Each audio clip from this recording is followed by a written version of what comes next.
Hey alligators, what's up? It's Allie Hardesty, and today I'm going to be talking about some YouTuber conspiracy theories. These are my absolute favorite because, like I've said in many other videos, I don't watch TV necessarily, I just watch YouTube. I watch a lot of YouTube actually, and these include some of my favorite YouTubers or YouTubers that I watch on a regular basis. I just want to make a disclaimer that these are just conspiracies, and in fact, a couple of these conspiracies I am going to be saying that I don't actually think they're true at all. I believe that a couple of these are debunked, like we've pretty much established at this point that they are just theories, nothing more. But a couple of these I actually do believe to have somewhat of truth to them because it just doesn't add up, it doesn't make any sense, and I believe that there is more to the story. But that is for you guys to decide, so be sure to leave your opinions in the comment section below, and let's get into the video. The first YouTuber or YouTuber conspiracy theory we're going to be talking about today is a guy named Lopez. Many of you may know him from his viral video, or ad I should say, where he's like, just bought this new Lamborghini, but you know what I like more? Knowledge. That ad went everywhere. It blew up. There are so many parodies out there making fun of it. So many of you guys probably know him from that. But other than that, he's famous for being an entrepreneur, millionaire, success. He's pretty young. I think he's like in his early 30s. I actually know him in real life, so that may or may not be a story time one day.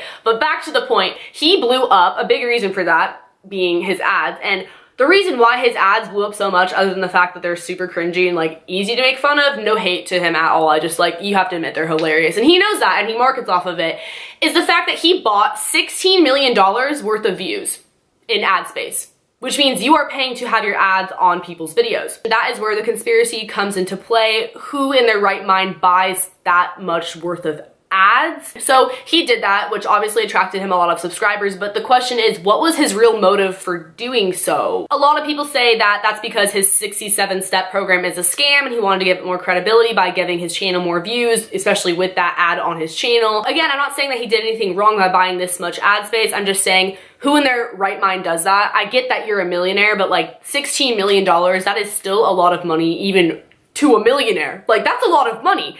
So I don't know, let me know what you guys think in the comment section below. We're going to move on to our second YouTube conspiracy theory. This is one that everyone's probably heard of by now.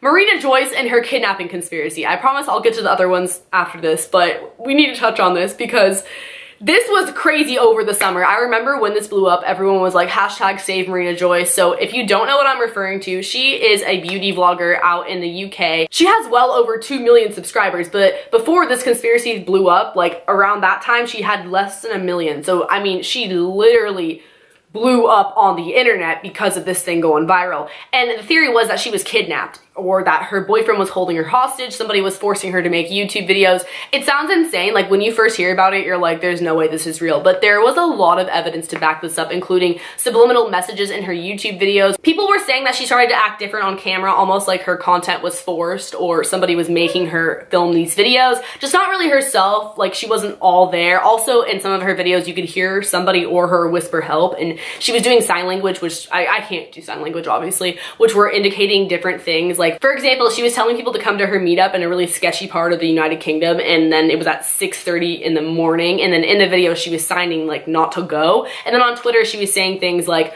hope everyone likes pancakes, aka help, like the capital H in hope, the capital E in everyone. You get the idea. Just a lot of things like that, and we're like, girl, are you trying to get us to call the police? Like, I don't know. The police actually ended up going to her house and she appeared to be fine, but people were still saying that ISIS had abducted her, that the police were lying. And then in her tweets, it was really confusing because she would like people's tweets where they were like, if you're not okay, like this tweet. A lot of people think that this was a publicity stunt. She claims that it was a publicity stunt done by her viewers, that just one thing led to another and it got really blown out of proportion. Anna Campbell, my girl, she came out with a video, which is now on private, but I'm pretty sure she's gonna public it again soon, where she talks about how Marina Joyce may or may not be schizophrenic. I have no idea, not making any claims, but it made a lot of sense. If you guys did watch that video, it got a couple million views. So yeah, maybe that's the case. I don't really know. I don't think she's kidnapped because at this point, like, she seems to be okay. She keeps putting up videos. But we're gonna move on to our third conspiracy theory, which is about Tana Mongeau. And I actually met her and I talked about this with her, and she was saying how it's like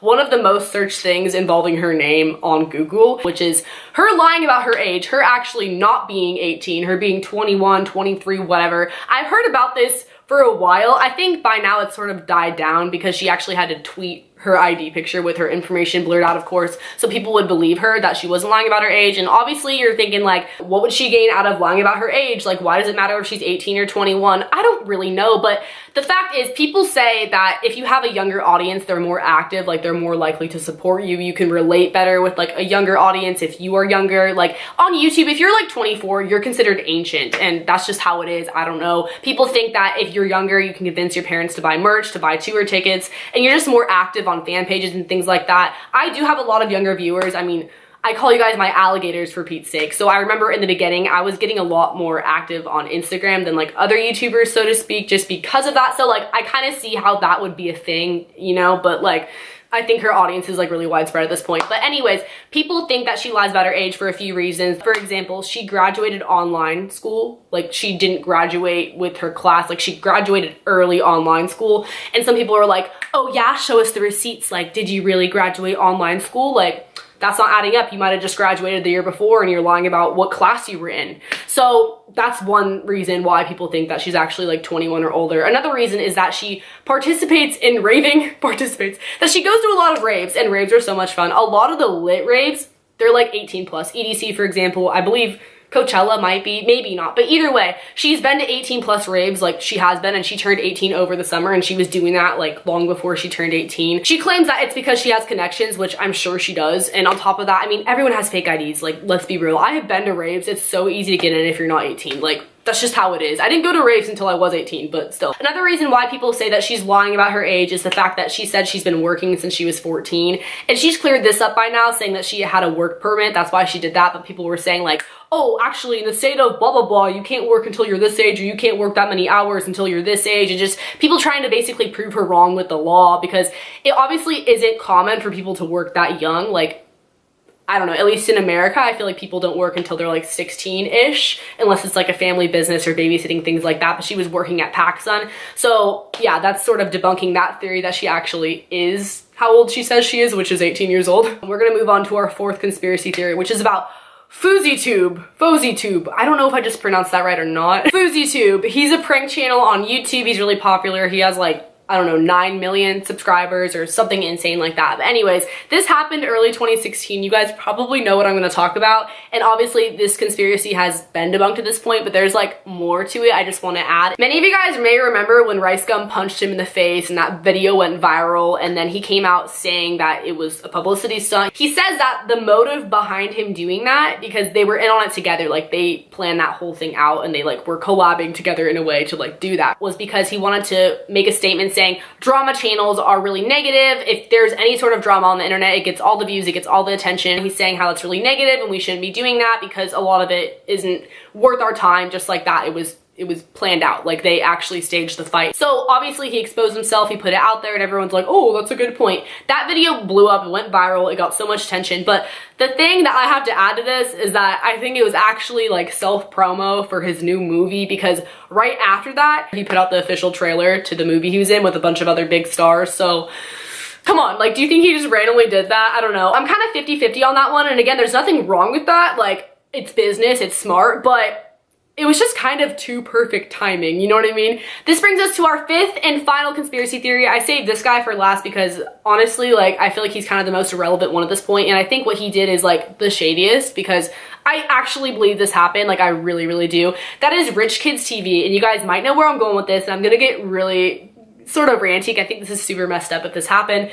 but again, it's all speculation. Like, who really knows? Basically, this guy, this prankster on YouTube, he said that he was holding a raffle, kind of like a giveaway, but basically you buy tickets to enter the raffle, and like you know what a raffle is, right? Through a PayPal link, mind you, like kind of sketchy. Each ticket that you bought was $1, and it all accumulated to be around $100,000. That's like what people are estimating at this point. He did actually include a picture where it was like $62,000 or $63,000 at that point, and then the raffle went on for like another 11 days, and he was trying to reach $100,000, which he most likely did. After announcing the raffle, he later came out with a video saying that legally he had to give 10% to charity. So he was like, all right guys, we're gonna give 10% to charity, and then the 90% goes to the winner of the raffle. And he was saying that it was for like a Live Your Dream Foundation. He was really like about the charity. He didn't go into too much detail, so like, who really knows, right? Then he came out with another video saying that he was going to give 90% to charity and 10% to the winner of the raffle, which was never really publicly announced, by the way. Like, who actually won that money? I couldn't tell you. But then in that video, he refers to it as my Live Your Dream Foundation. Like, kind of switched it up there because it was going to him. Like, it was going to him. Again, this is all allegedly. I honestly don't know. I just really find this one to be really ironic how it adds up. So he switched the percentage from 10% to 90%. Then there was no known winner. And just to top it all off, he buys a brand new red Corvette. Is posting pictures in it, making videos in it. Like, where did you get that money though? You know, that one kind of speaks for itself. So let me know what you guys think in the comment section below. If you guys want more conspiracy theories, be sure to give this one a thumbs up. That way I know to make more. Like, the videos with hella thumbs ups, like, I make more of them. And a lot of the time it's story times, but sometimes it's other videos too. So like, let me know because these were a lot of fun and I've been wanting to film this forever. Don't forget to subscribe to my channel and hit the notification bell below. That way you get notifications. Like, it kind of speaks for itself. Also, if you want to follow my social media, I'm really active, so you can go ahead and do that. I follow back sometimes and I like your guys' pictures and things like that, and it's just fun. So if you want to do that, that would be really cool. I will link a playlist below with some other videos if you guys want to check it out, or you can just go stalk my channel, and I will see you guys next time. Later, alligators. Bye.